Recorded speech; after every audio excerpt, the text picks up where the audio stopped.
now I want to introduce our speaker. Dr. Shannon Wells received her PhD in social and personality psychology with an emphasis in quantitative data analysis and developmental psychology at the University of California at Riverside. As co-CEO at Key Data Systems, she oversees the Accountability Division, which works with hundreds of school districts across the country to meet increasingly high student achievement standards. Much of her work in recent years has been on new ways of assessing student learning, like via digital, and implementation of Common Core standards. Along with her team, she works to arm educators with the tools they need to maximize student achievement.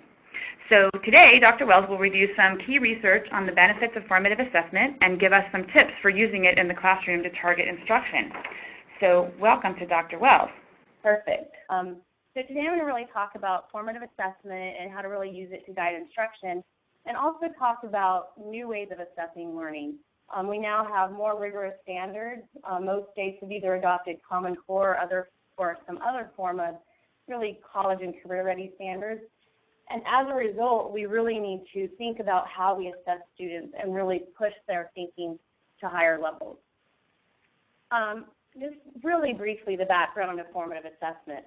Formative assessment has the ultimate goal of really providing feedback to teachers and students, providing feedback to students about their learning and to teachers about their classroom instruction. Really, when you think about formative assessment, the stakes are typically low. And it's not something that we really want to use for high-stakes testing. A lot of times it doesn't have any or very little point values associated with it. And formative assessment actually doesn't even have to be given as a test. The ultimate thing about formative assessment is that it's not about the assessment itself, but about how the assessments are being used. Again, it's not about the assessment itself. A lot of people think a formative assessment is about the test, but it's really about what you do with the data with the test. Almost any assessment can be used formatively. Really, in my opinion, the only assessments that can't really be used formatively or shouldn't really be used formatively are those high-stakes end-of-year tests that we have at the state level. Those can't really be used formatively because we don't have the level of data needed in order to use them formatively. And why would you give formative assessment? Well, it's really important to go back and assess learning after teaching has occurred because you can't assume what's taught is actually learned by the student. So we really need to focus in to make sure what is being taught is actually being learned by the student.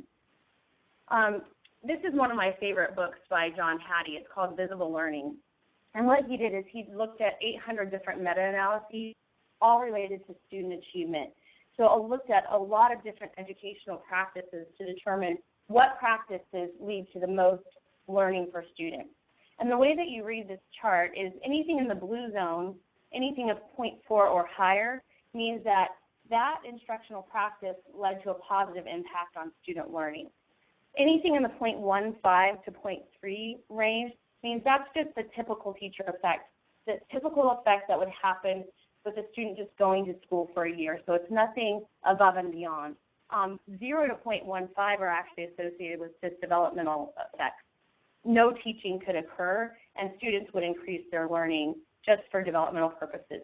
Anything below 0 actually has a negative impact on learning. So when we look at instructional practices, we really want to look at those practices that are enhancing student learning beyond what the typical effects would be.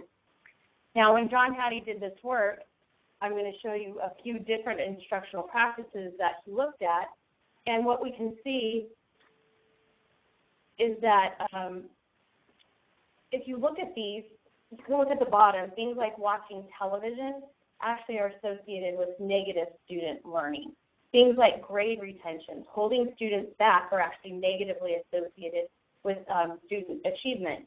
If you look towards the top of the chart, we can see that there's a lot of really good instructional practices that help. The first one is student visible learning. And what he means by student visible learning is that students are able to provide feedback to themselves about their learning process. So that really deals with feedback, not only as they feel about their learning, but when they look at their assessment results and take that back and internalize why they got something right and why they got something wrong. The next highest instructional effect is teacher evaluation, formative teacher evaluation. I think this is kind of misnamed, in my opinion, because you think of teacher evaluation as in like the principal and the district administrators walking into the classroom and evaluating the teacher. But what he means by teacher formative evaluation is that the teachers are providing information to themselves about their instruction based on data. So really, it has to do with teachers using data to provide formative feedback to themselves about the instruction that has occurred in the classroom. Did students learn as a result of the instruction that occurred? Another one that deals with feedback is just labeled feedback. So that's, again, in the top. And that's really providing specific feedback to students about their learning. And the feedback needs to be very specific to what the students had difficulties with. And so when you look at all of these top instructional practices, you can see that 3 of the top are really dealing with feedback. So we really need to make sure we're using data to provide effective feedback to increase instruction and to better instruction and increase student learning. And if you think about it, those 3 instructional practices are free. So just really quickly, I wanted to do a comparison of formative versus summative assessments. So formative assessments are really assessments for learning. The ultimate goal of formative assessments is to improve student learning. Provides feedback and information during the instructional process. So we don't want to wait till the end of the year to do formative assessment. You can do formative assessment at the end of the year, but we want to do more ongoing while the learning is occurring. So really more frequent feedback while the learning is occurring, and use the feedback both for, again, the students and the teachers. And again, I said earlier, it's typically low stakes. Summative assessments, on the other hand, are really assessments of learning. Did the learning occur? Yes or no, like a spelling test maybe. So we really, it can be used to like give grades or occurs at the end of the instructional period. So it really is occurring after the learning has occurred. Things like grades and high stakes testing are formative or summative. Keep in mind that almost all assessments could be used for formative purposes. There's a lot of different types of formative assessments. I'm just going to give each an acronym so we're all kind of using the same language. So there can be teacher formative assessments, and those are really things that are short quizzes that are teacher created.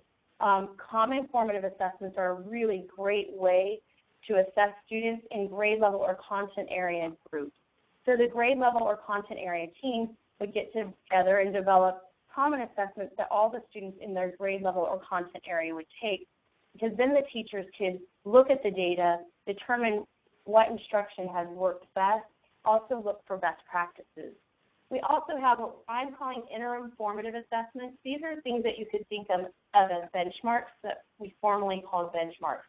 The reason we're calling them interim formative assessments is, in my experience working with benchmarks, most often educators see a benchmark as the end result, and they don't use the data from those to go back and guide their instruction and to provide specific feedback to students about their learning.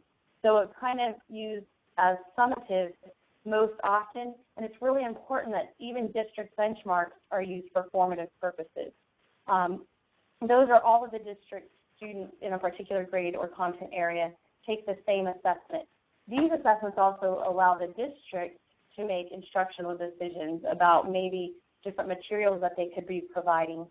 We also have what we're calling our summative assessments, and these were developed based on the high-stakes testing consortia. So we looked at things like Smarter Balance and made a summative assessment based on those blueprints. We looked at the PARCC assessment and made assessments based on those blueprints. Those are to be given probably 4 to 6 weeks prior to high-stakes testing, but those should also be used for formative purposes. It's really important that before the high-stakes testing occurs, we go back and we really dig down to see what students are having difficulty with. So this is just kind of how I visualize it. Teacher formative assessments are the smaller assessments that are done ongoing, maybe even weekly. Common formative assessments, again, are those grade level or content area teams get together and really allow for really deep, rich dialogue to occur about instruction. And then those district level interim formative assessments All of this is building upon each other, and then you could give one of our summative assessments. But it's really important to remember, only give those summative assessments if you plan to use them formatively. That would build into the state-level high-stakes test. So if this model is used, there's no point along the way that you wouldn't know what students are getting and what they're not getting. One thing that I like to say is, oftentimes I hear teachers or educators say, we're testing our kids to death. And what I feel about that is, if you ever say that you're testing your kids to death, then you are, because that means you're not getting the value out of the assessment. So I really think of assessment as part of instruction, not something apart from instruction, not something separate from instruction. By using formative assessment in your instructional process, it really gives a great opportunity to provide, again, the students and the teacher feedback, and it allows you to make instructional decisions that allow for quicker instruction to occur. So, for example, if you're looking at assessment results, and this is a true case, I was working with a group of 7th grade teachers, and the students struggled with sentence structure and parts of speech. That was one standard that was grouped together. Knowing that, the teachers could have gone back and retaught that standard. But what we did is we looked deeper into how the students responded within that standard group. And what we noticed is that the students didn't know the difference between adjectives and adverbs. So looking at the data and using it formatively, the teachers can make a decision to go back and teach adjectives and adverbs. If we hadn't have done that, the teachers may have gone back and taught all of sentence structure and all of the parts of speech. So it can really enhance instruction and make the instructional process go faster. So I like to put it kind of in that Dufour PLC kind of terminology. So we start with the key questions. What do we want the students to learn? How will they know if they learned it? And more importantly than how will we know if they learned it, if they didn't learn it, why? Was it sentence structure? What parts of speech did the students struggle with? And then finally, what will we do if they didn't learn it? I like to couch these in kind of a medical model, because to me it gives more of a visual display of how you can use data to guide instruction. So first, we diagnose the cause. We use the test to determine weakness. When you go to hurt your foot, say, and go to the doctor, hopefully they don't just jump to a prescription or a treatment without trying to figure out what has happened. So if you hurt your foot and you go to the doctor, hopefully they take an x-ray so they can determine what the cause of the problem is, what is causing the pain. From there, they can use the data from that x-ray to come up with a prescription. What are they going to do about the cause of the problem? If the x-ray shows that the foot has a break in it, maybe they're going to prescribe you to wear a cast.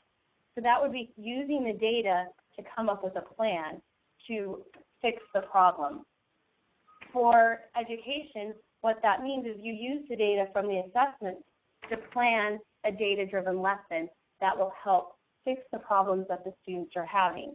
From there, you move on to treatment. In the medical model, the treatment might be putting a cast on your foot and having you wear it for 6 weeks. In the education process, that would be doing some kind of instructional response using the data, so actually going in and doing that data-driven lesson. From there, it's really important to follow up. And in education, unfortunately, this last step gets left off most often because it takes time. It takes additional time to then do the follow-up. But in this case, when we're doing the diagnostic, we're doing it after some instruction has occurred. We determine that the students didn't learn something. We use the data to provide a lesson to help teach the kids what they didn't learn. We can't just assume that they got it the second time. They didn't get it the first time. So the follow-up piece is really critical.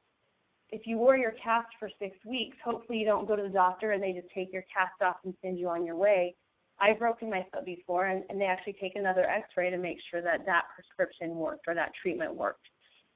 So you can kind of see the questions, those PLC-type questions within this model. So what do we want them to learn? That part's already kind of addressed for us. All of the states that we're in have a different set of standards, whether it's Common Core, whether it's your state's rigorous college and career ready standards. That's what we want the students to learn. So instruction as a occurring around what we want the students to learn. And then some type of formative assessment needs to occur after that instruction has been done to determine how will we know if they learned it. From there, we look at the data. We look at the team-level data analysis. We get together as our grade-level team and identify heavily missed standards. From there, we really want to determine why they didn't learn it. We identify the standards, say, that the students didn't do well on. Now we need to look at the why. Look at the questions that make up that standard group so we can determine very specifically what we need to do to make sure the students learn it. From there, again, just do the lesson. And then, again, what will we do if they didn't learn it? We do the lesson, and then we do follow-up. The follow-up can be really, really short quizzes. They don't have to be anything long. If you're dealing with one standard, it might be 2 to 3 questions depending on the item type that you're using. So that's kind of the process that I use with teachers when I talk about using formative assessment to guide instruction. So now, how will we know if they learned it? We really have to use focused assessment. We have to ensure that our assessments are really aligned to the standards that we're wanting students to learn. So in doing this, you really have to start with the end in mind. We really need to make sure the assessment items that we're using on these assessments truly get at the standards and the intent of the standards. With these more college and career-ready standards and the college and workforce expectations, we need to ensure that the items that we use are rigorous, they require analysis, they require explanation. We really need to be assessing students in different ways. Prior to a lot of these college and career-ready standards that states had implemented, we used mainly multiple choice questions. 4 answer choices with 1 correct answer. Students have a 25% chance of getting it correct unless they choose C every time and they have more than a 25% of chance of getting it right. That's not really a good way to assess students. We do assess students that way. It's easy, but we need to move beyond just simple multiple choice questions. We need to get into things like questions with multiple correct answers, questions that require students to select evidence to support their answering, constructed response questions where students are coming up with their own answers, longer written responses, questions where students are selecting text within what they read so that we know that they are going back and really attending to the text that they read. So here's a sample of just some multiple choice questions, and there's a slight delay. So here, the students are choosing an inference, basically. So this type of a question, obviously the answer doesn't reside directly in the text, but we really need to attend to the incorrect responses so that we know what mistakes students likely made if they choose a particular incorrect response. That's the value in multiple choice questions, is that we can really identify what students did when they got something wrong. Then really making more text-based answers. So in this next question I'm going to show you, students are going to have to choose details that best support an inference in the passage. So students would read the passage, and from there they have to choose 3 details that support an inference. That's tying the text to the questions where the questions are requiring evidence-based answering. This is really critical for especially the workforce, but colleges too. We need to make sure students are able to do evidence-based answering. Open-ended questions where students aren't given answer choices at all, like determining the main idea of the passage, but going beyond just determining the main idea, again, using details from that passage to support their answer. We need to make sure they truly understand why they're coming up with the answers that they're coming up with. Providing teachers with really good rubrics to score those types of questions. Working with students with these types of rubrics so they understand what the expectations are, that they need to give sufficient evidence, that they need to include specific examples, that they need to really support their answer with relevant information directly found within the text. Here's another one where it's writing. So rather than students having 4 answer choices, they're looking at an entire paragraph and having to figure out what needs to be changed within the paragraph. Things like providing students with questions that have multiple correct answers. This is where we can really get at whether students truly have a skill down. We've done a lot of research on these different item types now, and what we're finding is when students are required to answer questions with multiple correct answers, only about 30% of the time are they getting those questions correct. But if you think about real world, there's rarely a case when there's 4 answer choices with 1 correct answer. We need to have students evaluate critically all answer choices so that we know that they really understand something. Here's another one where they're actually writing from sources.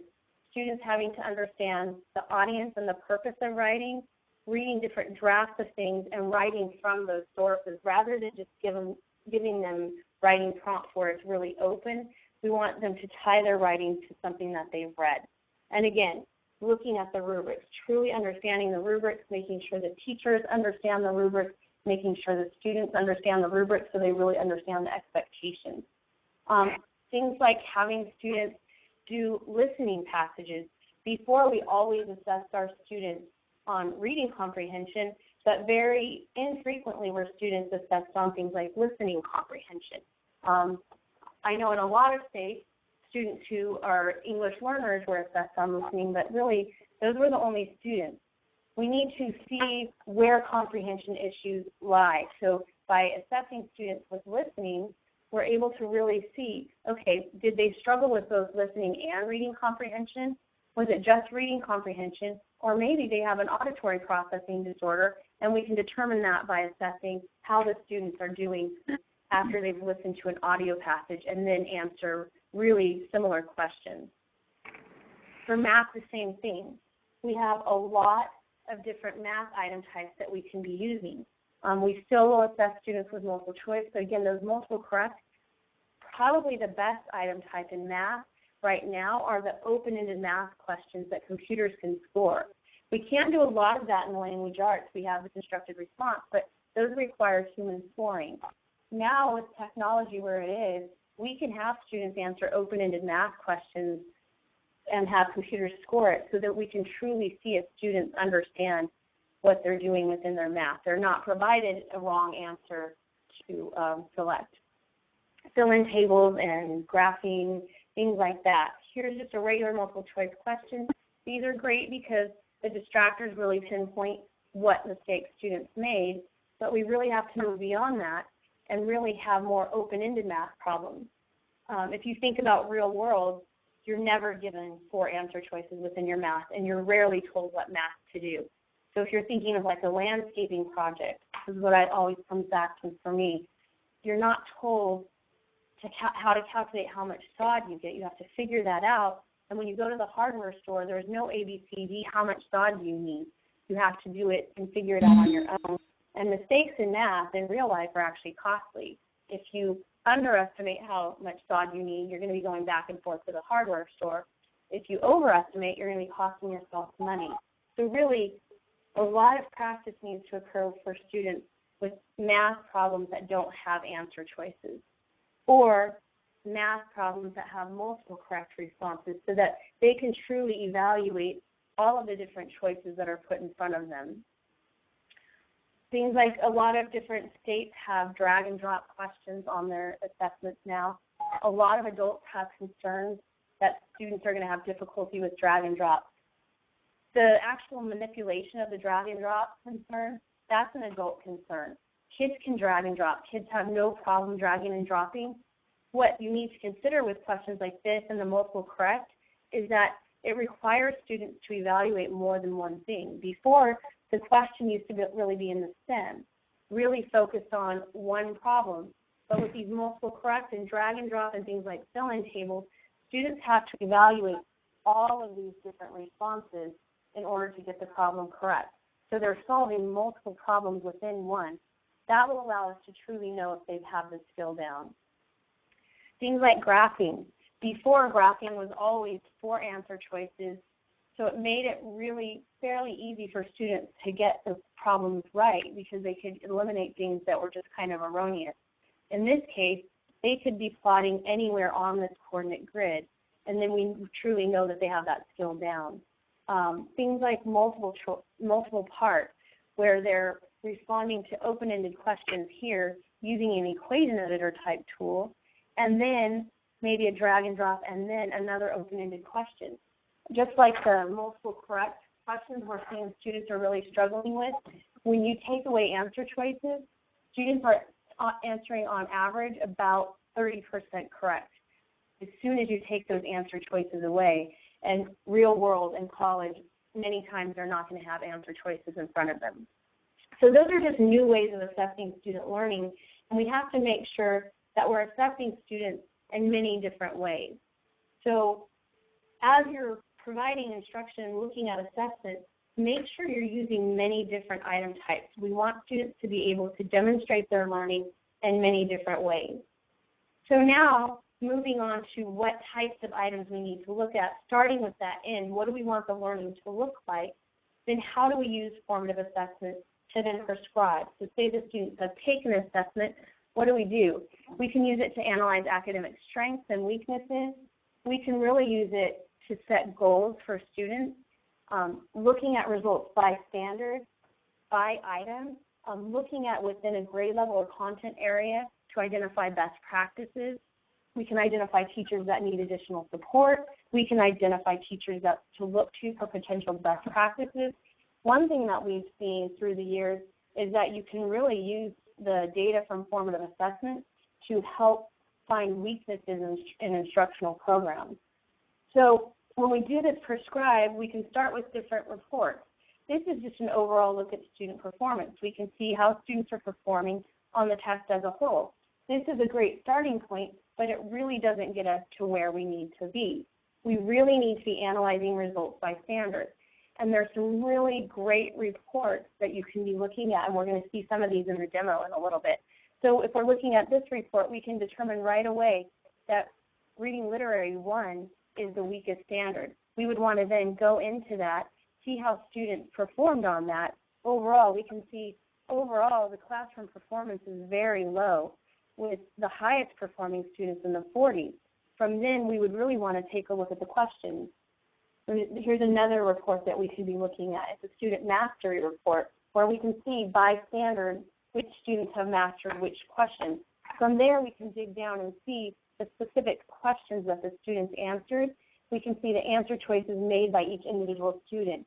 So now we can drill down from how they did on an overall test, which is good to know, but not useful for formative purposes, drill down into how the students did by standard, and then within that standard, how did they perform on the various items that make up that standard. That's how you can really then provide valuable feedback to both yourself for instructional purposes and for students. So after you've determined a standard that needs reteaching, you can then focus on different instructional practices. I'm going to focus on feedback. There's a lot of different things that you can do with feedback.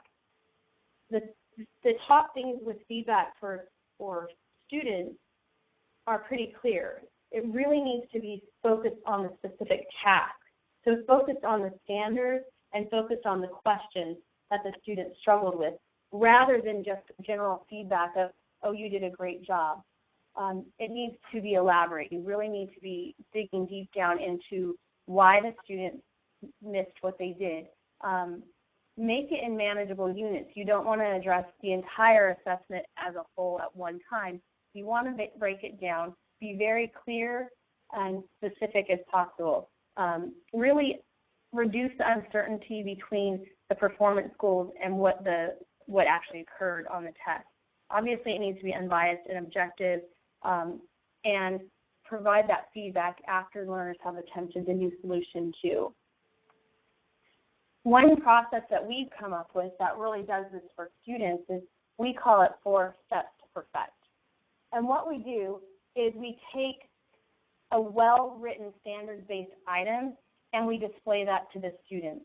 It needs to be tightly aligned to the standards in which you were assessing. A lot of times items might not align very closely. We really need tight alignment.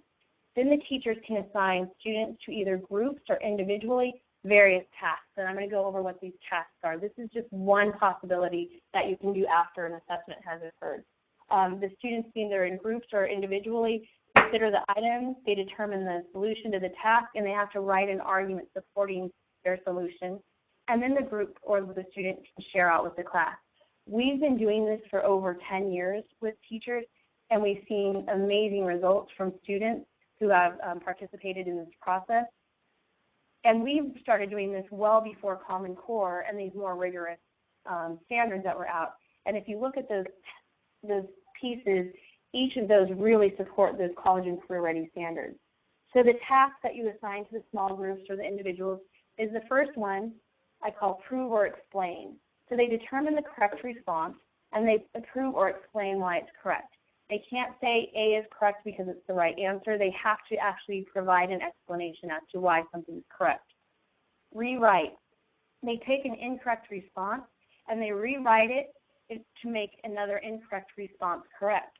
So they're basically coming up with their own question that would make a different response correct.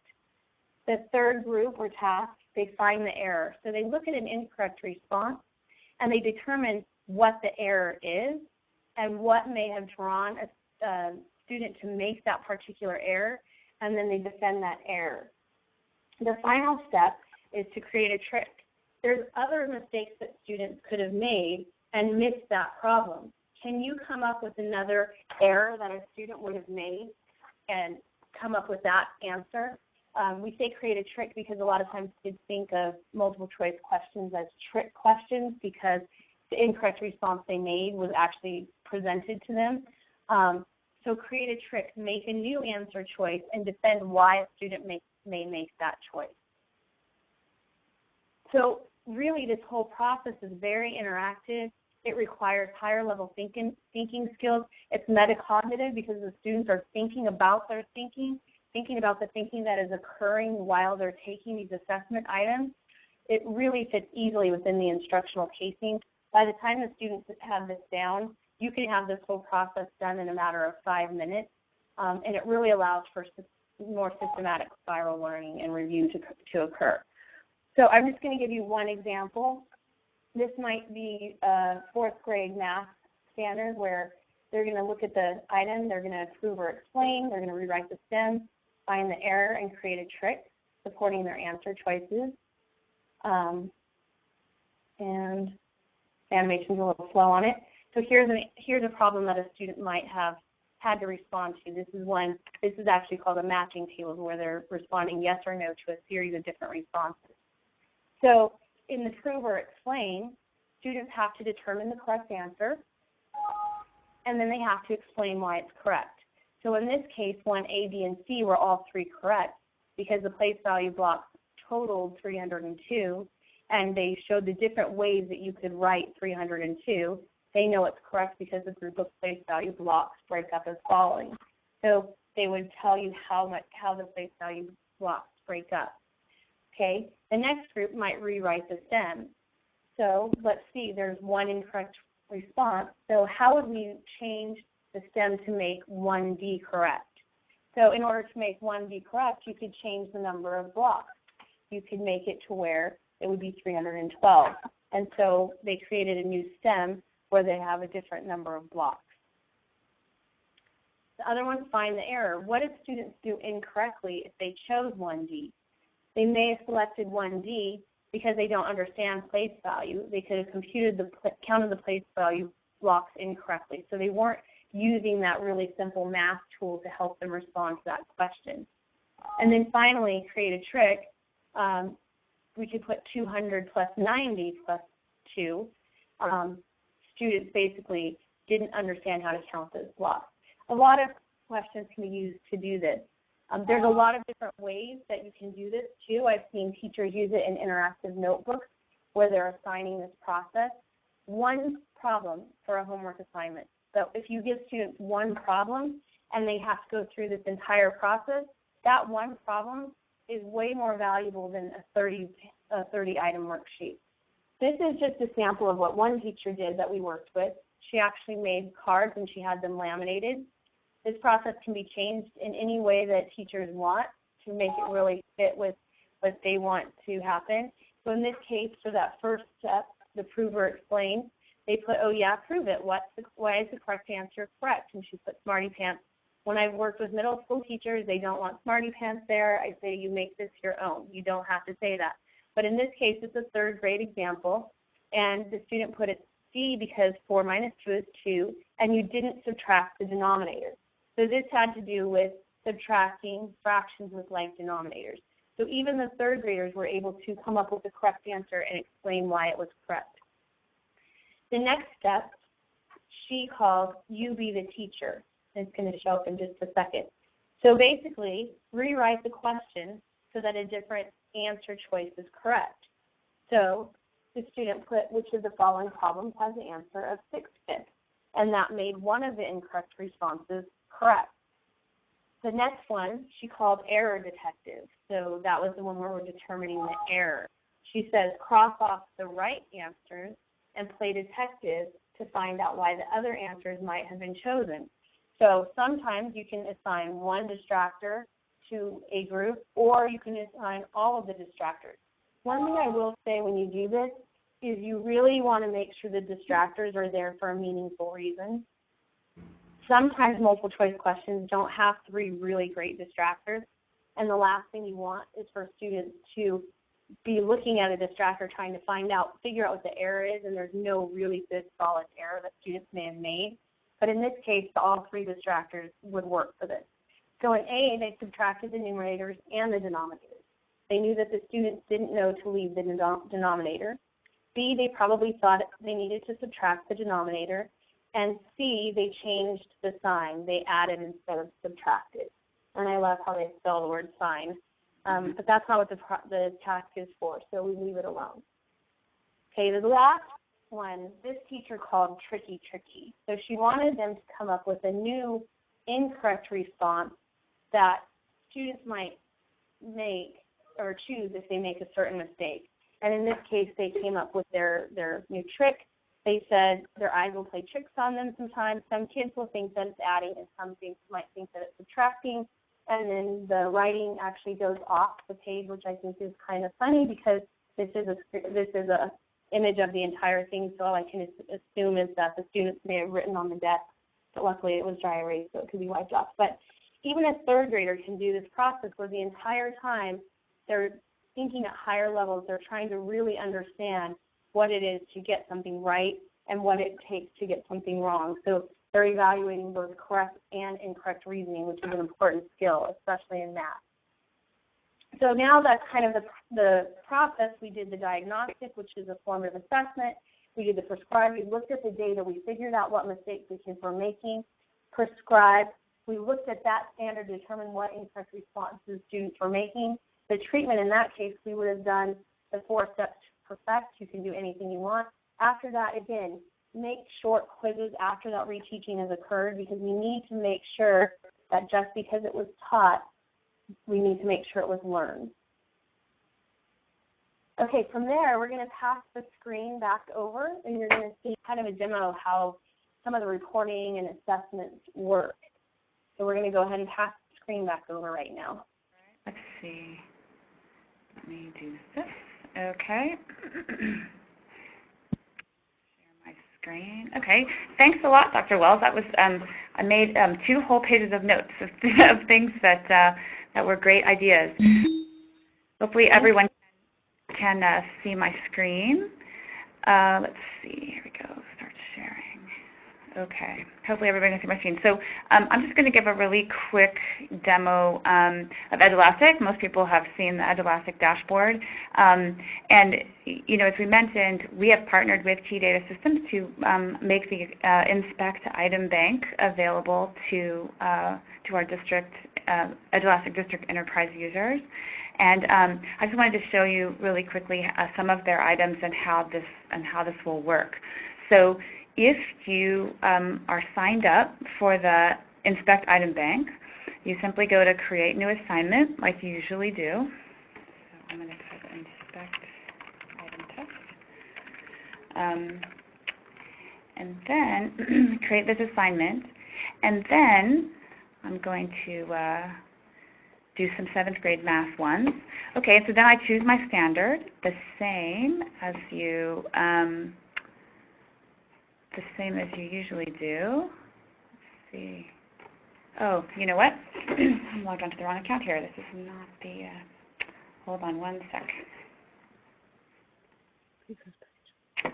I've got to log on to a different teacher account here.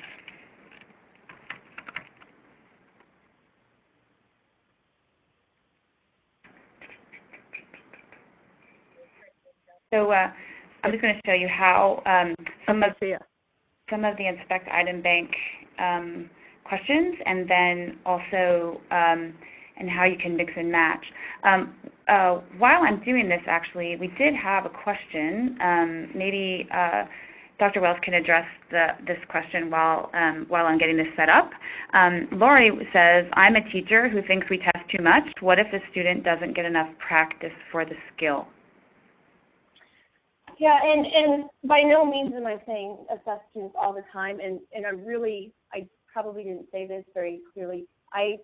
The assessments need to be short. They need to be long enough to get you what you need out of them, but an assessment could seriously be 3 to 5 questions, and then you use the assessment results to really teach the skills, so to really focus in on the skills that students aren't getting. If you're not using the data to really provide that great feedback to students and yourself, then you shouldn't be doing the assessment. It should really be supporting your instructional process and supporting the students in gaining the skills that they're not getting. So it really should be focused around using assessment to practice the skills and to get better on the skills. I hope that answered a little bit. Okay, great. I mean, so Lori, I think that was your question, and if you have a follow-up question, maybe you want to type that in chat.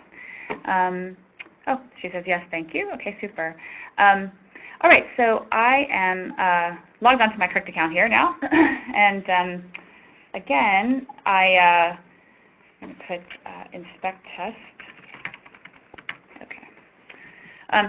Now, at my regular creating assignment, and I can choose, my grade and subject that I'm going to create, and you start with the standards, like you do with all Edulastic assessments that you're creating. And you'll see that over here you have some new choices. If you are signed up to access the Inspect Item Bank, you can choose questions from the public item bank or private, or create your own, or choose from Inspect. So you can see that you can mix and match different items. So I'm going to look at 7RPA2, and I'm chosen to look for questions in the Inspect Item Bank, and I'm going to press Select, and it'll show me that there are 85 questions in the item bank for this standard. So similarly to the way that Edulastic Item Bank works, you can click on the item and see the item and see the answer, see the difficulty level, and so on. And then I can, if I like that question, I can select that one for my assessment, and I can select this one for my assessment, and I select my items, and then I can go to Review. And these are the items that I have selected for my quiz. If I wanted to add more, I could also add more from, say, the public item bank or from my district item bank, and choose some of these as well. So now I have 5 questions in my assessment. I can view the assessment as a student. My internet's maybe a little bit slow here.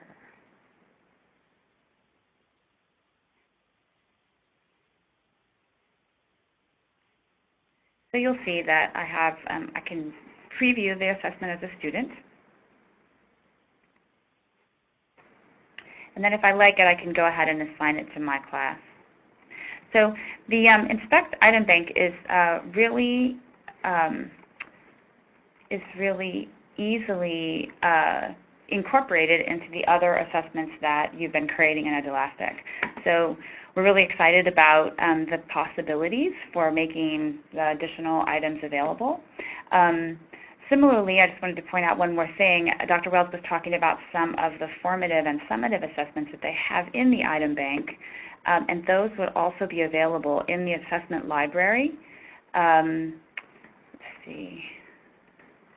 In this demo account, they're not all in there, but I can look for some of the pre-made assessments that are in the assessment library as well, and you'll see that they're posted by key data, and that's how you know that you know that they're there. Okay, so that was the quick demo I wanted to give on that. Let me see, it looks like we have some questions. So hopefully I answered, let's see, hopefully I answered. Joanne asked, yeah, so the way that you get access to the Inspect Item Bank is that we have to sign you up. So if you're interested in trying it out, you know, shoot me an email, or I'm leslie.tyler@edulastic.com, and we will get you set up for accessing it. And then let's see, if we have one person who said, yeah, and we can get you set up. There's some agreements to sign and that kind of thing. Okay, so if you need an account for the Edulastic website, you can just go to app.edulastic.com or edulastic.com and sign up for a free teacher account. That does not come with the Inspect Item Bank. Is be available for Edulastic District Enterprise users, which are at the district level. And we need to get you set up on that because it's a brand new program. But let me know if you're interested, and we will get you set up. And then we are going to share the PowerPoint and the recording of the webinar after. Look for an email from me on that. Are there other questions? So if you want to ask a question, you can type it in chat or click QA. Okay, so the question is, Paula asked how much of Edulastic is accessible for free. So the teacher, our teacher version is free for teachers and will always be free for teachers. And it is designed for an individual teacher to use in her class, his or her class. So it includes creating your own items or using the Edulastic public library of things that other teachers have shared or things that we have created. As well as things that people in your school or district have created and shared at that level. And we have 30 plus tech-enhanced items. It includes teacher reporting. I can show you the teacher reporting really quickly. Dr. Wells showed it briefly, but let me go back to my teacher account here. And over here, I'm going to show reports. So the teacher can, these students haven't done very much. The teacher can see reports about how their students have done on a particular assessment or, and standards mastery. Here, let me log out of this teacher. This is not working. Let's see. And log into another teacher here. Okay, let me just show you this. Alrighty. Okay, so a teacher is able to see what the answers for a particular assignment. So you can give an assignment online, and it's auto-graded mostly, and except for essay types, all of the questions are auto-graded. And this will show you how the students have performed on this one assessment. The green means they got it right, and